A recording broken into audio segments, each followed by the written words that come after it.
Apoio Bayer. Se é Bayer, é bom. Esses dias para trás, eu estava conversando com um rapaz de 21 anos. E o assunto era inovação. De repente, no decorrer da conversa, tomei um banho de água fria. Porque um rapaz novo, achei que estava repleto de intenções de inovar dentro da cafeicultura. E ele me disse: não, eu detesto inovação. Eu gosto de fazer o que o pessoal já fez e depois, se der certo, que eu vou repetir. E eu fico pensando, como é que a nossa cafeicultura vai inovar se a gente não tiver algumas dosagens de ousadia? E hoje, aqui, eu estou tendo a experiência de conversar com o Marcelo, com o André, que são experts em inovação. Eles não deixam para outras pessoas inovarem. Eles, com muita sabedoria, com muita cautela, eles começam. Marcelo, conta um pouquinho para a gente como é que essas ideias de ir na frente e começar a fazer as coisas para poder evoluir a nossa cafeicultura. Talvez tenha sido pela minha formação, sou engenheiro mecânico, e a empresa que eu trabalhei muitos anos era muito voltada para pesquisa e tecnologia. A gente comprava muita, inclusive, contrato de tecnologia no Japão, e eu tive a oportunidade de ir algumas vezes. Então, quando eu comecei na atividade de agricultura, a minha família é tradicional produtora de café, mas eu comecei no final dos anos 80. E no início de 2000, eu queria trazer o que eu aprendi de certificação, de gestão na área industrial para a fazenda. Aí deparamos que nessa preparação que existiam umas certificações novas no mercado, que eram a Reforce Alliance e a UTSCAP. Então nós fomos os primeiros do Brasil, fomos 4º e 8º a ser certificado de UTS e de Reforce Alliance. Teve muita crítica no começo ou não? O pessoal sempre dizia o seguinte: vamos esperar, será que vão ter algum prêmio adequado, eles vão remunerar isso, você tem que custo, tem que investimento, né? Então tinha muito questionamento, mas a gente resiste a esse questionamento, né? E sempre tenta tocar em frente. A tua intenção no começo era ganhar mais dinheiro? Não, era ter uma gestão responsável, sustentável e, evidentemente, do ponto de vista econômico, também sustentável. E além da certificação, o que mais que você achou de importante, que no começo te chamaram, por exemplo, de doido, não sei se te chamaram de doida, que hoje você vê que faz todo sentido? Quando me criticaram muito foi em 2008, quando eu tomei a decisão de implantar irrigação nas fazendas. E fiz um primeiro projeto de irrigação de 470 hectares. O pessoal achou que eu estava rasgando dinheiro, que eu estava pondo fogo em dinheiro, que eu era maluco, que o sul de Minas tinha uma distribuição de chuva muito boa, que não precisava disso. E a gente viu depois que isso foi muito importante e nós acabamos implantando em todas as fazendas. Hoje nós temos 800 e poucos hectares de café, 96% irrigado por cotejamento. E nos períodos de seca salta os olhos o resultado da irrigação. Então nós somos aqui na região pioneiros na questão de irrigação também. Em 2017 nós começamos a fazer um grande investimento, substituindo toda a nossa via única para a redução do consumo de água no processamento do café cereja descascado. Nós saímos do consumo de um litro de água para 1 litro de café para 100 mililitros de água para 1 litro de café. Isso, então, do ponto de vista ambiental, é muito importante. Aí, em 2017 ainda, nós começamos a investir em geração solar. Em 2017 fomos montando a primeira usina solar, em 2019 fizemos uma expansão dela e em 2021 investimos em mais 3 usinas em outras fazendas. E hoje nós somos totalmente sustentáveis do ponto de vista de energia elétrica. Nós somos autossuficientes de consumo de energia elétrica. Bacana. E o André, ele tem essa mesma pegada tua ou é daqueles também mais jovem, mas mais resistente à tecnologia, hein, André? Não, eu já tenho a mesma pegada do pai, tenho a mesma formação que ele, vim da área de engenharia também, sou engenheiro mecânico e tem 4 anos já que eu estou aqui na fazenda, dando continuidade a tudo que o pai construiu, junto com o Renato também, outro irmão. E a gente tem essa visão aí que sempre o investimento em tecnologia é muito importante. Um dos motivos disso é o que agrega em valor no seu produto final e também você pega essa visão aí de sustentabilidade e isso incorpora no aspecto da fazenda em si um aspecto muito interessante e também que dá um resultado muito bacana. Como é que seria essa aplicação, Marcelo, como é que seria esse processo dessa transformação das informações coletadas até a coisa acontecer? Primeiro, às vezes acontece tanto nos processos mais simples quanto nos mais complexos. Vou te citar um exemplo de um processo simples. Eu vi na televisão uma matéria, ou no jornal, não lembro, sobre uma recuperação de minas que a Emater do Paraná estava fazendo. Entrei em contato com a Emater do Paraná, trouxe aqui um técnico e fizemos a recuperação de todas as minas da fazenda. Então, é uma coisa simples, né? Mas hoje nós preservamos todas as minas, reflorestamos todas as minas. Agora, dos mais complexos. Em 2020, no início de 2020, eu li o livro do Bill Gates, né, que falava como prevenir um desastre ambiental. Na mesma hora, liguei para o meu consultor e falei, nós precisamos de certificar carbono neutro. E começamos esse processo e conseguimos certificação. Na nossa safra de 2021 e 2022 foi certificada, conseguimos comercializar parte dela, 630 sacos, com um prêmio razoável. E esse ano estamos dando continuidade a esse processo. Nós achamos que essa questão ambiental é uma questão importantíssima. Nós estamos vendo aí eventos climáticos severos, diversos, para todo lado do planeta, né? Nós aqui estamos sofrendo com geada, sofrendo com seca. Então nós achamos que cada um tem que dar a sua contribuição. E nós estamos nesse caminho, nessa linha da sustentabilidade. A gente sabe que essa questão de carbono neutro é uma realidade que não vai voltar atrás, e como é que a gente transformar toda essa informação de nível global dentro da nossa fazenda. É essa transformação que eu fico pensando como é que vocês conseguem rapidamente aplicar isso. Na verdade não é tão rápido, porque começa lá atrás, por exemplo, em 2004 nós fizemos um projeto de remanejamento florestal. Nós fizemos um convênio com a SOS Mata Atlântica e plantamos 84.800 árvores. Recompomos todos os corredores ecológicos, as matas ciliares, toda a área degradada. Então já vem um investimento ambiental de muito tempo, né? E agora, mais recentemente, com essa questão climática muito complicada no mundo, a gente teve sensibilidade para poder partir para um projeto desse. Então, nós trabalhamos nesse projeto, o investimento das usinas solares foi importante, né? Já tinha parte reflorestada e, enfim, a gente está acreditando que isso vai dar resultado. Mesmo se não der dinheiro, vai dar resultado. Outra coisa também interessante é que na fazenda maior nossa, que é Pinheiros, tem 510 hectares irrigado, grande parte da água é oriunda das nascentes dentro da fazenda. E esse reflorestamento ajudou demais, que no início dos primeiros anos chegava a faltar água para irrigar. Hoje não tem mais problema, nós estamos vivendo um ano de seca muito crítica, muito severa, e nós não temos falta de água para irrigar as nossas lavouras. Estamos irrigando direto. É visível, né? É visível, salta aos olhos da gente, a gente percebe isso. Com pouco tempo, não estou falando desde 2004, né? Certo. Mas o resultado é seguro que ele tem retorno. E a fazenda é totalmente sustentável economicamente. Então a fazenda gera recursos para que a gente faça esses investimentos. Na cafeicultura, tem muita coisa que o cafeicultor não controla. O clima, o mercado que faz o preço, algumas vezes a condição financeira. Mas tem uma coisa que o cafeicultor pode controlar muito bem: adquirir conhecimento. E eu quero pedir para você que deixe aqui nos comentários onde vocês estão buscando conhecimento. E quero pedir também, caso você ainda não tenha feito, que deixe seu like e se inscreva no canal.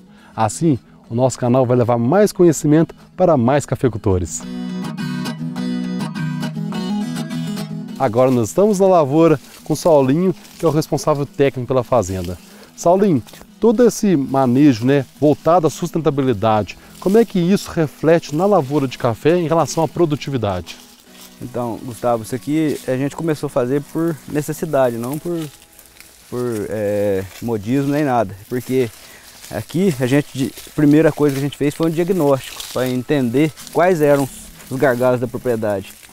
E a gente começou a implementar esse manejo sustentável para poder melhorar, diminuir custos e melhorar a produtividade. Esse foi o nosso intuito. Mas o primeiro ponto foi a gente fazer o diagnóstico para entender a propriedade como um todo. Tá, e quais são as ações que vocês fazem, que vocês atuam dentro do talhão de café, que você vê benefícios em produtividade? Primeiro ponto, Gustavo, é a gente fazer a análise de solo Certo. e a análise biológica do sistema, ver como que está a questão de recomposição, de reciclagem de matéria orgânica, né? Ver como que está o solo com relação à questão de palha. Aqui a gente eu falava muito com o Renato o seguinte, nós temos uma engrenagem gigante que está rodando o contrário, né? E o objetivo nosso era parar essa engrenagem, que vinha de uma agricultura do modelo antigo, né? Certo. E fazer ela rodar a nosso favor, né? Então o que a gente fez no caso da fazenda aqui?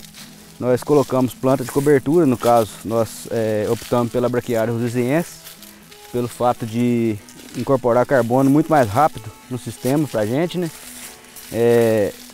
A questão de chegação do cisco também da poda, que não era feita aqui, a gente passou a fazer, né? Certo. E com isso, com a braquiária e o cisco, a gente resolveu dois problemas. Um que é retorno do carbono para a área, que é onde precisa ter, né? Que é o debaixo da planta. E a questão da braquiária, para melhorar o ambiente do meio, aproveitar essa fotossíntese que é feita no meio da linha, né? E retornar isso para o café, em forma de reciclagem. Na linha, a gente aplica alho para não deixar o mato vir e faz o manejo com roçada ecológica no meio da rua. Até era uma dúvida que eu tenho, porque se você chegando nesse cisco para debaixo do pé de café, não tem problema de mato na linha?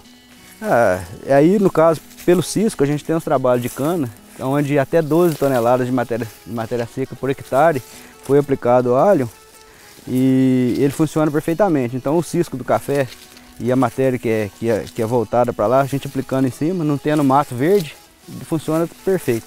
Certo. E faz quanto tempo vocês fazem o uso do herbicida pré-emergente, né, na linha do café aqui na fazenda? Aqui já faz 6 anos consecutivos. Essa fazenda foi o primeiro campo demonstrativo onde usou a primeira vez. Olha que bacana. O alho pela Bayer aqui, então resolveu que tinha muito problema de mato na linha, ele resolveu o problema e a gente veio usando durante 6 anos consecutivos já nessas lavouras. Tá, e vocês veem vantagem, André? Depois que a gente começou a fazer o uso do alho, né, que já vem há 6 anos, em 100% da área, principalmente no ano de esqueletamento, você vê muito benefício porque não tem a saia do café ainda sombreando. Então, o controle de mato facilita bastante, ainda mais com a implementação de plantas de cobertura no meio das ruas de café. Então, um controle de trapoeraba, que era muito complicado aqui na fazenda, facilitou bastante. E com isso a gente consegue preservar a projeção do pé de café limpo durante todo o ano e com isso você diminui muito a competição e aumenta bastante a produtividade. E vocês fazem um alho em área muito grande da fazenda ou alguns talhões só? A gente faz em toda a fazenda. Toda a fazenda? Isso. Bacana. E você se enxerga trabalhando sem o uso de herbicida? De jeito nenhum. O pré-emergente é essencial para a cultura do café, quebrando muitos paradigmas, né? E você vê hoje que você trabalhando com esse sistema, a gente vem aplicando composto orgânico, fazendo as roçadas ecológicas, a gente vem fazendo aplicação de produtos biológicos via fertirrigação também. A gente vem criando um microclima aqui muito favorável para desenvolvimento de raízes, o que a turma vem mitigando bastante o uso do alho é o problema de raiz, né? Mas você vê que o enraizamento nas fazendas é fantástico, não tem nenhum problema em relação ao uso do alho por conta de piora de desenvolvimento de raiz. Tem muitos boatos por aí, né? Mas aí tem que ver a questão técnica, né? Sim, tendo um posicionamento técnico, o alho é um produto muito técnico, né? E para você fazer a aplicação dele, você tem que ter toda a recomendação e acompanhamento de uma equipe, né? Então a gente costuma fazer na faixa, né? Dependendo do espaçamento da lavoura, de 70 a 90 centímetros na projeção do café. E isso vai de acordo com todo um planejamento, toda a consultoria e uma equipe técnica por trás disso. Saulinho, quais são os pontos técnicos que tem que tomar muito cuidado no uso, né, de herbicida pré-emergente? Primeiro ponto, já fala, né, que herbicida pré-emergente, no caso do alho, ele tem ação exclusivamente em cima de semente, né? Então se você tiver mato já emergido, mesmo que seja uma plântulazinha pequena, ele não vai pegar. Então, o primeiro ponto é isso, você tem que usar um herbicida pós, mesmo que seja numa dose pequena, fazer o diagnóstico do que tem lá para tomar decisão também, se é folha larga, se é folha estreita, e tomar muito cuidado com planta que desenvolve por propagação vegetativa, entendeu? Eu acho que o problema, um dos problemas são esses, né? Outro problema também que acontece muito, hoje nem tanto mais, que o produtor já aprendeu a usar e a gente tem acompanhado bem tecnicamente esse produto, é o uso dele na hora errada, talvez no solo seco ou com muita planta verde também, entendeu? Então como é que seria essa hora de aplicar o produto? Tem que ter chovido, pelo menos o solo tem que ter chovido pelo menos uns 20 milímetros, o solo está úmido, primeiro ponto, né? Eu prefiro até aguardar um pouco mais, da questão de se o solo estiver muito seco, 20 milímetros eu acho até que é insuficiente. Tem aquela questão, né, que tem que esperar estar 100 milímetros depois da seca, é verdade isso ou não? Isso, é. Seria uma chuva de 20 milímetros, mas tem que estar com o solo úmido para poder molhar a casca, né, a parte de cima. Um acumulado é pelo menos de 100 milímetros, né, porque essa água drena muito rápido se for uma chuva pequena. E a questão da planta verde também, se tiver qualquer mato verde debaixo da planta, essa planta vai metabolizar o produto e ele não vai funcionar. Agora, se estiver seco, pode aplicar por cima da palhada que não tem problema. André, a minha preocupação é o seguinte, realmente é um produto técnico, né? A gente tem que fazer com uma série de cuidado e você consegue fazer isso em 800 hectares de fora a fora, né? Como é que é o serviço operacional disso? Como é que você gerencia para que consiga aplicar em área total? A gente preza por fazer tudo na hora certa. Então, o principal que a gente preza é time de aplicação. Então a gente tem um sistema de logística que a gente consegue compor com até 10 bombas de herbicida. 10 bombas de herbicida, certo. Em todas as áreas. E com isso a gente tem bastante rendimento operacional para conseguir pegar esse time, né? De você pegar uma chuva de 100 milímetros, desperta uma sementeira muito grande, às vezes você perde o time por sair muito mato na linha e você vai ter que fazer uma capina, talvez fazer uma dessecação na 7 linha a 10 e perde dias o time. Poder fazer o controle, né? Então a gente preza por conseguir aplicar isso dentro de uma janela mais tardar até meados de novembro, final de novembro. E André, quais são os diferenciais que vocês têm, né, nessa logística, né, de aplicação de herbicida, pulverização, que outras fazendas não têm? Bom, a gente vem de uma linha que a gente tenta maior nível de eficiência, tanto na parte de mecanização quanto no restante de todas as outras atividades. Então, a gente tem pontos de coleta de água em todos os talhões da fazenda, que a gente consegue otimizar bastante a parte de logística, né? Então, um tanque que a gente, se fosse coletar em um lugar muito distante, gastaria às vezes horas para fazer uma mistura de calda e coletar essa água, a gente em 3 minutos abastece um tanque de herbicida, né, de 400 litros, né? E depois vai do manejo da calda. E eu sei também que vocês têm um controle bem eficiente na questão de custo. Você acha que é vantagem na parte financeira trabalhar com pré-emergente ou pós-emergente na linha do café? Não, com certeza. O uso do alho é fundamental porque você consegue, além de não ficar limpa a lavoura na projeção da saia de 8 meses até 1 ano, você não tendo essa concorrência, então você pega na parte de adubação, então você não tem essa concorrência, essa competitividade pelo adubo é fundamental, pela água também, que hoje é muito escassa, né? Sim. Então, além disso, você economiza de 3 até 5 entradas na lavoura, né, para controle de mato, que você teria que fazer se não fizesse uso do pré-emergente.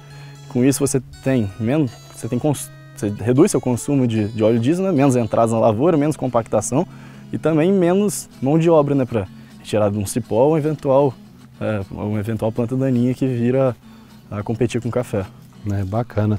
Ô Saulinho, e você acha que essa tecnologia ela é apropriada também para o pequeno produtor? Com certeza. Assim, eu acho que o pequeno produtor, dependendo do jeito do manejo que ele tiver, se estiver num lugar de montanha, onde já é mais difícil, é tudo costal, né? É ainda mais viável do que talvez até para o grande. O grande tem outras ferramentas que ele pode estar usando também, né? Então, desde que se tenha o cuidado de trabalhar com ele na linha e manter principalmente o lugar onde tem topografia meio declivosa, se você tiver o meio da rua toda limpa, aí vai ter erosão, né? Então, mantendo o mato, né? O meio da rua deve vegetar. Meio da rua com vegetação e até da projeção da copa limpa. E a Bayer também fornece ele em embalagem pequena pra gente. Funciona muito bacana, assim, funciona muito bem. E Saulinho, eu sei que está monitorando aqui essas lavouras, né? Como é que fica o sistema radicular, né? As raízes do café, depois de 6 anos aplicando alho na projeção da saia? A gente vem monitorando ano a ano essa questão do sistema radicular da lavoura, que é a parte mais importante, a boca da planta, né? E a gente vê que, apesar de usar todo ano, que não é toda fazenda que faz esse manejo, tem fazenda que usa de 2 em 2 anos, um ano que poda, safra zero. E a gente vem acompanhando com critério essas áreas do Renato aqui e do André. Todo ano o sistema radicular está mantendo, está aumentando pelo manejo da matéria orgânica que eles estão fazendo também, da compostagem, da braquiária e tudo mais. A cada ano tem aumentado mais o sistema radicular da planta, não tem tido problema não. E dentro da estação experimental nossa, alguns anos atrás, a gente fez uma aplicação sequencial de 3 anos, com dose até um pouco maior do que recomendado, para a gente entender, e depois fizemos uma trincheira. Dentro dessa trincheira, a quantidade de raízes que tinha, inclusive na área do tronco, que é onde a área de sobreposição do alho, né, que cai, teoricamente, a dose dobrada ali. A gente vê que tem muita raiz e que não tem esse problema não. Queria agradecer vocês, muito obrigado Marcelo, André, Saulinho, por ter compartilhado informações tão importantes, ajudando a gente a cada vez mais aprender no caminho da sustentabilidade, da inovação e do sucesso. Nós agradecemos a oportunidade e nessa mesa redonda que nós tivemos hoje, aprendemos muito também com vocês e desejo muito sucesso aí nesse empreendimento seu aí de divulgar as tecnologias e divulgar o que tem sido feito na agricultura do Brasil. Muito obrigado. E você, muito obrigado por ter nos acompanhado até aqui. Quem ainda não deixou seu like, senta o dedo no like. E até no próximo, no Pé do Café.